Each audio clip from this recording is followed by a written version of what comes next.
अविनाशी, अप्रमेय तथा शाश्वत जीवन के भौतिक शरीर का अंत अवश्यंभावी है। अतः हे भरतवंशी, युद्ध करो। भौतिक शरीर स्वभाव से नाशवान है। यह तत्क्षण नष्ट हो सकता है और 100 वर्ष बाद भी। यह केवल समय की बात है। इसे अंततः अनंत काल तक नहीं बनाए रखने की कोई संभावना नहीं है। किंतु आत्मा इतना सूक्ष्म है कि इसे शत्रु देख भी नहीं सकता, मारना तो दूर रहा। जैसा कि पिछले श्लोक में कहा गया है, यह इतना सूक्ष्म है कि कोई इसे मापने की बात सोच भी नहीं सकता है। अतः दोनों ही दृष्टि से शोक का कोई कारण नहीं है, क्योंकि जीव जिस रूप में है ना तो उसे कोई मारा जा सकता है, ना शरीर को कुछ समय तक या स्थायी रूप से बचाया जा सकता है। पूर्ण आत्मा के सूक्ष्म कण अपने कर्म के अनुसार ही यह शरीर धारण करते हैं। अतः धार्मिक नियमों का पालन करना चाहिए। वेदांत सूत्र में जीव को प्रकाश बताया गया है, क्योंकि वह परम प्रकाश का अंश है। जिस प्रकार सूर्य का प्रकाश सारे ब्रह्मांड का पोषण करता है, उसी प्रकार आत्मा के प्रकाश से इस भौतिक देह का पोषण होता है। जैसे ही आत्मा इस भौतिक शरीर से बाहर निकल जाता है, शारीरिक शरीर सड़ने लगता है। अतः आत्मा ही शरीर का पोषण है। शरीर अपने आप में महत्वहीन है। इसीलिए अर्जुन को उपदेश दिया गया कि वह युद्ध करे तथा भौतिक शरीर शारीरिक कारणों से धर्म की बलि न होने दे। जो इस जीवात्मा को मारने वाला समझता है तथा जो इसे मारा हुआ समझता है, वह दोनों ही अज्ञानी हैं, क्योंकि आत्मा ना तो मरता है और ना ही मारा जा सकता है। जब देहधारी जीव को किसी घातक हथियार से आघात पहुंचाया जाता है, तो वह समझ लेना चाहिए कि शरीर के भीतर का जीव आत्मा मरा नहीं। आत्मा इतना सूक्ष्म है कि इसे किसी तरह से भौतिक हथियार से मार पाना असंभव है, जैसा कि अगले श्लोक से स्पष्ट हो जाएगा।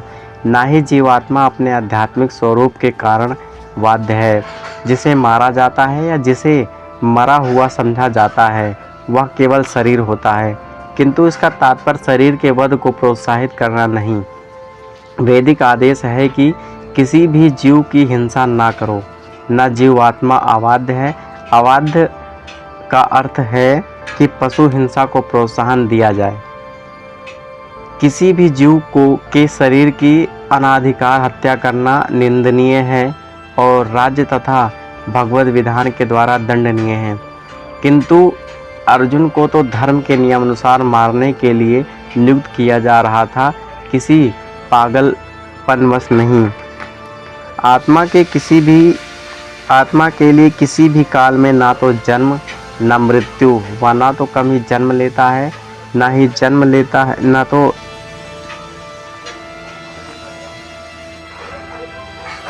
आत्मा के लिए किसी भी काल में ना तो जन्म है न मृत्यु।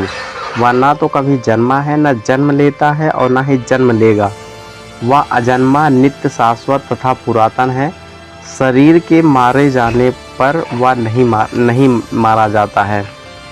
तात्पर्य यह है कि गुणात्मक दृष्टि से परमात्मा का अणु अंश परम से अभिन्न है। वह शरीर की भांति विकारी नहीं है। कभी कभी आत्मा को स्थायी या कुटिस्थ कहा जाता है। शरीर में 6 प्रकार के रूपांतर होते हैं। वह माता के गर्भ से जन्म लेता है, कुछ काल तक रहता है, बढ़ता है, कुछ परिणाम उत्पन्न करता है, धीरे धीरे क्षीण हो जाता है, अतः अंत में समाप्त हो जाता है। किंतु आत्मा में ऐसे परिवर्तन नहीं होते। आत्मा अजन्मा है, किंतु चूंकि वह भौतिक शरीर धारण करता है, अतः शरीर जन्म लेता है, ना तो जन्म लेता है ना मरता है। आत्मा ना तो जन्म लेता है ना मरता है। जिसका जन्म होता है उसकी मृत्यु भी होती है, और चूंकि आत्मा जन्म नहीं लेता, अतः उसका ना तो भूत है, ना तो वर्तमान है, ना ही भविष्य है। वह नित्य, शाश्वत तथा सनातन है, अर्थात उसके जन्म लेने का कोई इतिहास नहीं है। हम शरीर के प्रभाव में आकार आत्मा के जन्म मरण आदि का इतिहास खोजते हैं। आत्मा शरीर की तरह कभी भी वृद्धि नहीं होता। अतः तत्कथित वृद्ध पुरुष भी अपने में बाल्यकाल या युवावस्था जैसी अनुभूति पाता है। शरीर में परिवर्तनों का आत्मा पर कोई प्रभाव नहीं पड़ता। आत्मा वृक्ष या किसी अन्य भौतिक वस्तु की तरह क्षीण नहीं होता। आत्मा की कोई उपसृष्टि नहीं होती। शरीर की उपसृष्टि संतानें हैं और वे भी व्यष्टि आत्माएं हैं और शरीर के कारण वे किसी न किसी की संतानें प्रतीत होती हैं। शरीर की वृद्धि आत्मा की उपस्थिति के कारण होती है, किंतु आत्मा की ना तो कोई उपवृद्धि है और ना ही उससे कोई परिवर्तन होता है। अतः आत्मा शरीर के 6 प्रकार के परिवर्तन से मुक्त है। इस श्लोक का अर्थ तथा तात्पर्य भगवद गीता के श्लोकों जैसा ही है, किंतु वह श्लोक में एक विशिष्ट शब्द विपश्चित का उपयोग हुआ है, जिसका अर्थ है विद्वान या ज्ञानमय। आत्मा ज्ञान से या चेतना से सदैव पूर्ण रहता है, अतः चेतना ही आत्मा का लक्षण है। यदि कोई हृदयस्थ आत्मा को नहीं खोज पाता तो तब भी वह आत्मा की उपस्थिति को चेतना की उपस्थिति से जान सकता है। कभी कभी हम बादलों या अन्य कारणों से आकाश में सूर्य को नहीं देख पाते, किंतु सूर्य का प्रकाश सदैव विद्यमान रहता है। अतः हमें विश्वास हो जाता है कि यह दिन का समय है, प्रातःकाल का है। ज्यों ही आकाश में थोड़ा सा सूर्य प्रकाश दिखाता है तो हम समझ जाते हैं कि सूर्य आकाश में है। इसी प्रकार चूँकि शरीर में चाहे पशु के हो या पुरुषों के हो, कुछ ना कुछ चेतना रहती है, अतः हम आत्मा की उपस्थिति को जान लेते हैं। किंतु जीव की यह चेतना परमेश्वर की चेतना से भिन्न है, क्योंकि परम चेतना तो सर्वज्ञ है, भूत वर्तमान तथा भविष्य के ज्ञान से पूर्ण। व्यष्टि जीव की चेतना विश्व मरणशील है। जब वह अपने वास्तविक स्वरूप को भूल जाता है तो उसे कृष्ण के उपदेशों से शिक्षा तथा प्रकाश और बोध प्राप्त होता है, किंतु कृष्ण विस्मरणशील जीव नहीं है। यदि वे ऐसे होते तो उनके द्वारा दिए गए भगवद गीता के उपदेश व्यर्थ नहीं होते। आत्मा के 2 प्रकार होते हैं, एक तो अणु परमात्मा, दूसरा है विभु आत्मा। कठोर उपनिषद में इसकी पुष्टि इस प्रकार से की गई है। परमात्मा तथा अणु आत्मा दोनों शरीर रूपी उसी वृक्ष के जीव के हृदय में विद्यमान हैं, और इनमें से जो समस्त इच्छाओं तथा शोकों से मुक्त हो जाता है वही भगवत कृपा से आत्मा की महिमा को समझ सकता है। कृष्ण परमात्मा के भी उद्गम है, जैसा कि अगले अध्याय में बताया जाएगा, और अर्जुन अणु आत्मा के समान है, जो अपने वास्तविक स्वरूप को भूल गया है। अतः उसे कृष्ण द्वारा उनसे प्रमाणित प्रतिनिधि गुरु प्रबुद्ध किए जाने की आवश्यकता है। हे पार्थ, जो व्यक्ति यह जानता है कि आत्मा अविनाशी है, अजन्मा है, शाश्वत है तथा अव्यय है, वह भला किसी को कैसे मार सकता है या कैसे मरवा सकता है। प्रत्येक वस्तु की समुचित उपयोगिता होती है कि जो ज्ञानी होता है वह जानता है कि किसी वस्तु का कहाँ और कैसे प्रयोग किया जाए। इसी प्रकार हिंसा का भी अपनी उपयोगिता है और इसका उपयोग इसे जानने वाले पर निर्भर करता है। यद्यपि हत्या करने वाले व्यक्ति को न्याय संहिता के अनुसार प्राय दंड दिया जाता है, किंतु न्यायाधीश को दोषी नहीं ठहराया जा सकता है, क्योंकि वह न्याय संहिता के अनुसार ही दूसरे व्यक्ति पर हिंसा किए जाने का आदेश देता है। मनुष्य विधि ग्रंथ मनु संहिता में इसका समर्थन किया जाता है कि हत्यारे को प्राणदंड देना चाहिए, जिससे कि उसे अगले जीवन में अपना पाप कर्म भोगना ना पड़े। अतः राजा द्वारा हत्यारे को फांसी का दंड एक प्रकार से लाभप्रद है। इसी प्रकार जब कृष्ण युद्ध करने का आदेश देते हैं तो यह समझ जाना चाहिए कि यह हिंसा परम न्याय के लिए है, और इस तरह अर्जुन को इस आदेश का पालन यह समझकर करना चाहिए कि कृष्ण के लिए किया गया युद्ध हिंसा नहीं है, क्योंकि मनुष्य या दूसरे शब्दों में आत्मा को मारा नहीं जा सकता है। अतः न्याय के हेतु तत्कथित हिंसा की अनुमति है।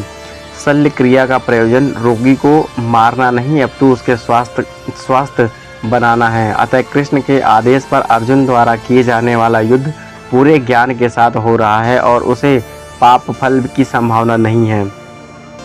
जिस प्रकार मनुष्य पुराने वस्त्रों को त्याग कर नए वस्त्र धारण करता है, उसी प्रकार आत्मा पुराने तथा व्यर्थ के शरीर को त्याग कर नवीन भौतिक शरीर धारण करता है। अणु आत्मा द्वारा शरीर का परिवर्तन एक स्वीकृत तत्व है।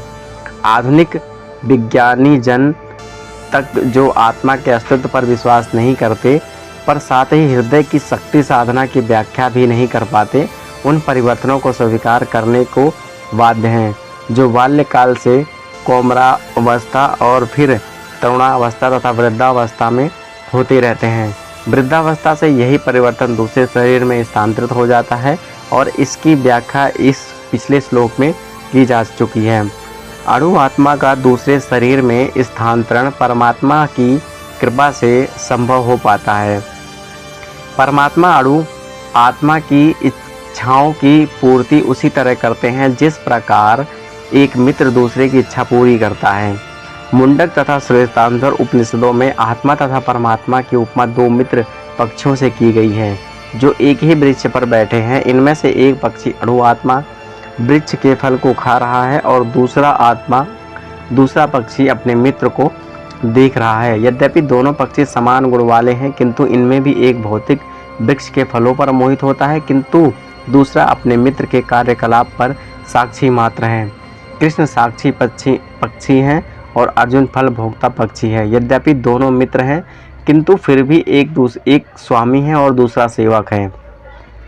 अणु आत्मा द्वारा इस संबंध की विस्मृति ही उसके एक वृक्ष से दूसरे पर जाने या एक शरीर से दूसरे में जाने का कारण है। जीव आत्मा प्राकृतिक शरीर रूपी वृक्ष पर अत्यधिक संघर्षशील है, किंतु जे ही वह दूसरे पक्षी को परम गुरु के रूप में स्वीकार करता है, जिस प्रकार अर्जुन कृष्ण का उपदेश ग्रहण करने के लिए स्वेच्छा से उनकी शरण जाता है, त्यों ही परतंत्र पक्षी तुरंत सारे शोकों से विमुक्त हो जाता है। मुंडक उपनिषद तथा श्वेताश्वर उपनिषद के समान रूप में इसकी पुष्टि की गई है। यदि दोनों पक्षी एक ही वृक्ष पर बैठे हैं, किंतु फल खाने वाला पक्षी वृक्ष के फल के भोक्ता के रूप में चिंता तथा विषाद के निमग्न है, यदि किसी तरह वह अपने मित्र भगवान की ओर उन्मुख होता है और उनकी महिमा को जान लेता है, तो वह कष्ट भोगने वाला पक्षी तुरंत समस्त चिंताओं से मुक्त हो जाता है। जब अर्जुन ने अपना मुख अपने शाश्वत मित्र कृष्ण की ओर फेरा और उसने भागवत गीता समझ रहा है, इस प्रकार वह कृष्ण से श्रवण करके भगवान की परम महिमा को समझ कर शोक से मुक्त हो सकता है। यहाँ भगवान ने अर्जुन को उपदेश दिया है कि वह अपने पितामह गुरुओं के देहांतरण पर शोक प्रकट ना करे, अपितु उसे इस धर्म युद्ध में उनके शरीर का वध करने में प्रसन्न होना चाहिए, जिससे कि वह सब विभिन्न शारीरिक कर्म फलों से तुरंत मुक्त हो जाए। बलिदेव पर या धर्म युद्ध में प्रमाणों को अर्पित करने वाला व्यक्ति तुरंत शारीरिक पापों से मुक्त हो जाता है और उच्च लोक को प्राप्त होता है। अतः अर्जुन का शोक करना व्यक्ति संगत नहीं है।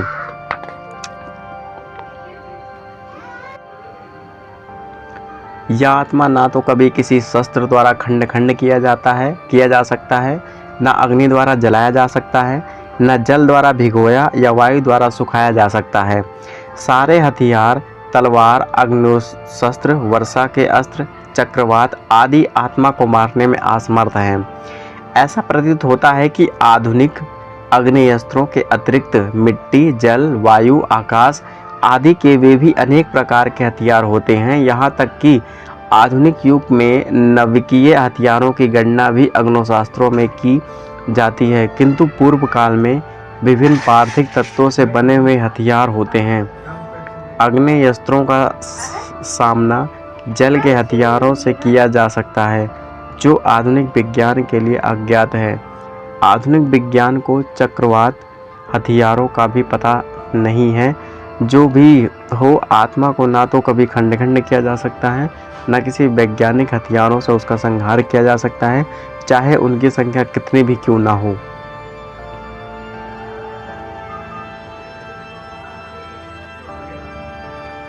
मायावादी इसकी व्याख्या नहीं कर सकते कि जीव किस प्रकार अपने अज्ञान के कारण उत्पन्न हुआ और तत्पश्चात माया की शक्ति से आवृत हो गया।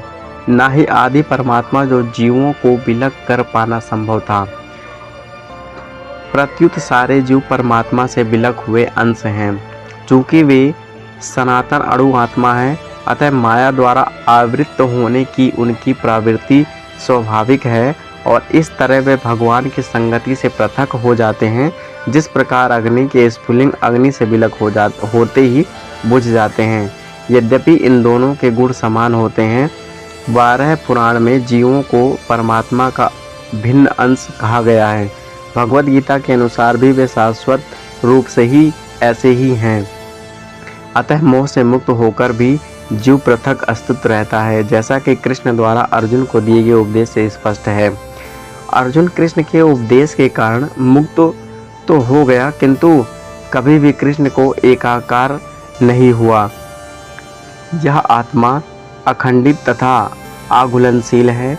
इसे ना तो जलाया जा सकता है, ना ही सुखाया जा सकता है। यह शाश्वत, सर्वव्यापी, अविकारी, स्थिर तथा सदैव एक सा रहने वाला है। अणु आत्मा के इतने सारे गुण यही सिद्ध करते हैं कि आत्मा पूर्ण आत्मा अणु अंश है। अणु आत्मा के इतने सारे गुण यही सिद्ध करते हैं कि आत्मा पूर्ण आत्मा का अणु अंश है और बिना किसी परिवर्तन के निरंतर उसी तरह बना रहता है। इस प्रसंग में अद्वैतवाद को व्यक्त करना कठिन है, क्योंकि अणु आत्मा कभी भी परम आत्मा के साथ मिलकर एक नहीं हो सकता। भौतिक कल्पमत से मुक्त होकर अणु आत्मा भगवान के तेज की किरणों की आध्यात्मिक स्फुलिंग बनकर रहना चाह सकता है, किंतु बुद्धिमान जीव तो भगवान की संगति करने के लिए वैकुंठ लोक में प्रवेश करता है।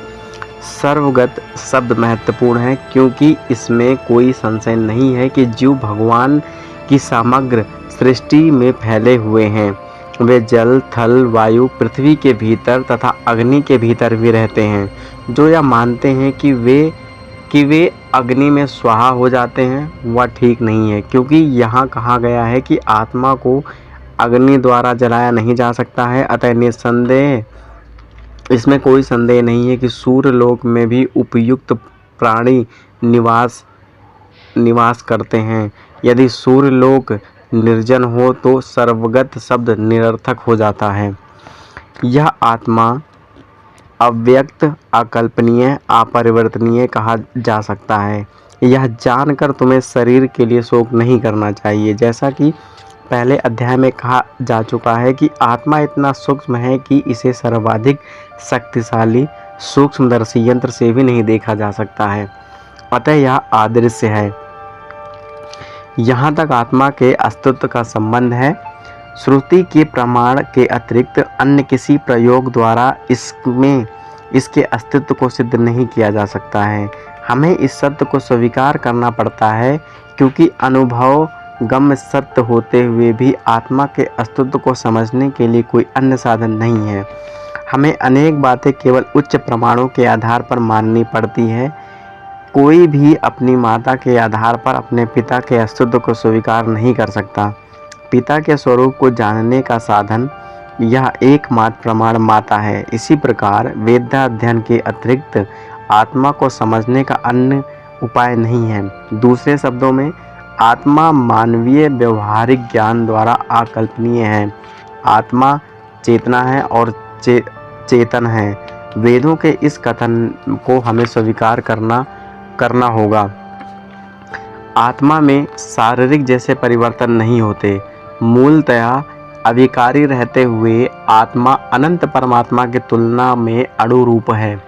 परमात्मा अनंत है और अणु आत्मा अति सूक्ष्म है। अतः अति सूक्ष्म आत्मा अविकारी होने के कारण अनंत आत्मा भगवान के तुल्य नहीं हो सकता। यही भाव वेदों में भिन्न भिन्न प्रकार से आत्मा के स्थायित्व की पुष्टि करने के लिए दोहराया गया है। किसी बात का दोहराना उस तत्व को बिना किसी सृष्टि के समझने के लिए आवश्यक है। किंतु यदि तुम यह सोचते हो कि आत्मा अथवा जीवन का लक्षण सदा जन्म लेता है तथा सदा मरता है, तो भी हे महाबाहु, तुम्हारे शोक करने का कोई कारण नहीं है। सदा से दार्शनिकों का एक ऐसा वर्ग चला आ रहा है जो बौद्धों के ही समान या नहीं मानता कि शरीर के परे भी आत्मा का स्वतंत्र अस्तित्व है। ऐसा प्रतीत होता है कि जब भगवान कृष्ण ने भागवत गीता का उपदेश दिया तो ऐसे दार्शनिक विद्यमान थे और लोकायती तथा वैभाविक नाम से जाने जाते थे। ऐसे दार्शनिकों का मत है कि जीवन के लक्षण भौतिक संयोग की एक परिपक्व व्यवस्था में ही घटित होते हैं। आधुनिक भौतिक विज्ञानी तथा भौतिकतावादी दार्शनिक भी ऐसा ही सोचते हैं। उनके अनुसार शरीर भौतिक तत्वों का संयोग है और एक अवस्था ऐसी आती है जब भौतिक तथा रासायनिक तत्वों के संयोग से जीवन के लक्षण विकसित हो उठते हैं। नितांत विज्ञान इसी दर्शन पर आधारित है।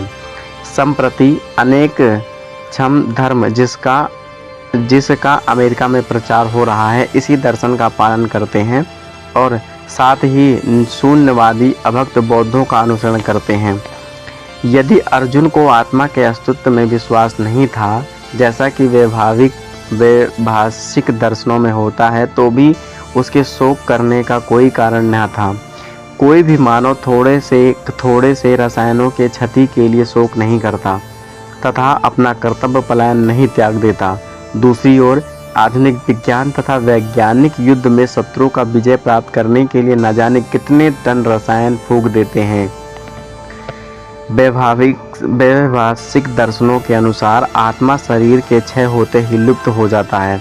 अतः प्रत्येक दशा में चाहे अर्जुन इस वैदिक मान्यता को स्वीकार करता कि अणु आत्मा का अस्तित्व है या कि वह आत्मा के अस्तित्व को स्वीकार नहीं करता, उसके लिए शोक करने का कोई कारण न था।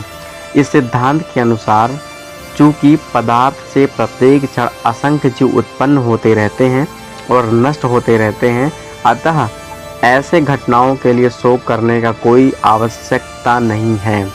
यदि आत्मा का पुनर्जन्म नहीं होता तो अर्जुन को अपने पितामह तथा गुरुओं के वध करने के पाप फलों से डरने का कोई कारण ना था। किंतु साथ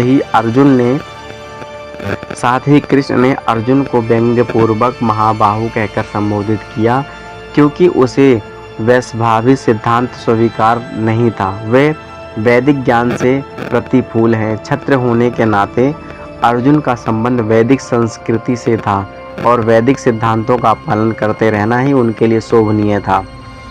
जिसने जन्म लिया है उसकी मृत्यु निश्चित है और मृत्यु के पश्चात पुनर्जन्म भी निश्चित है। अतः अपने अपरिहार्य कर्तव्य पलायन में तुम्हें शोक नहीं करना चाहिए।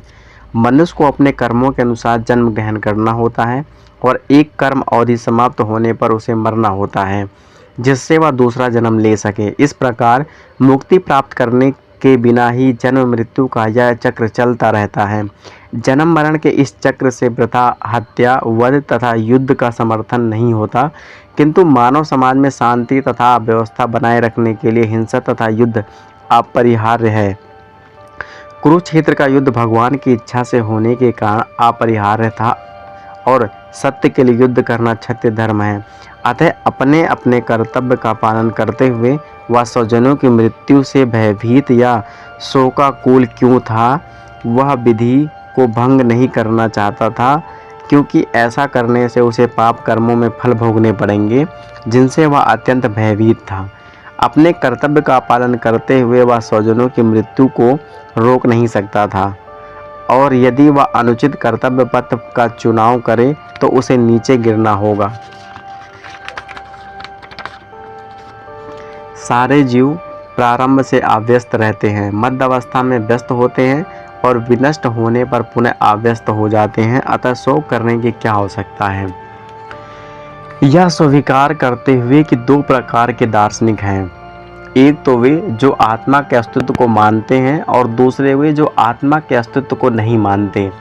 कहा जा सकता है कि किसी भी दशा में शोक करने का कोई कारण नहीं है। आत्मा के अस्तित्व को न मानने वाले को वेदांतवादी नास्तिक कहते हैं। यदि हम तर्क के लिए इस नास्तिकतावादी सिद्धांत को मान भी लें तो भी शोक करने का कोई कारण नहीं है। आत्मा के पृथक अस्तित्व से भिन्न सारे भौतिक तत्व सृष्टि से पूर्व अदृश्य रहते हैं। इस अदृश्य रहने की सूक्ष्म अवस्था से ही दृश्य अवस्था आती है।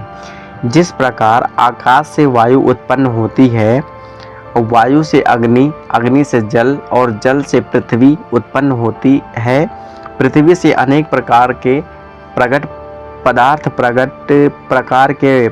प्रकट होते हैं। यथा एक विशाल गगनचुंबी महल पृथ्वी के ही प्रकट है। जब इसे ध्वस्त कर दिया जाता है तो वह अदृश्य हो जाता है और अनंत परमाणु रूप में बना रहता है। शक्ति संरक्षण का नियम बना रहता है, किंतु कालक्रम से वस्तुएं प्रकट तथा अप्रकट होती रहती हैं। अंतर इतना है कि प्रकट होने या अप्रकट होने का शोक करने का कोई कारण नहीं है। यहाँ तक कि अप्रकट अवस्था में भी वस्तुएं समाप्त नहीं होती। प्रारंभिक तथा अंतिम दोनों अवस्थाओं में ही सारे तत्व अप्रकट रहते हैं, केवल माध्य में वे प्रकट होते हैं और इस तरह इससे कोई वास्तविक अंतर नहीं पड़ता है। यदि हम भगवद गीता के इस वैदिक निष्कर्ष को मानते हैं कि भौतिक शरीर कालक्रम में नाशवान है किंतु आत्मा शाश्वत है, तो भी हमें सदा स्मरण रखना होगा कि यह शरीर वस्त्र के समान है।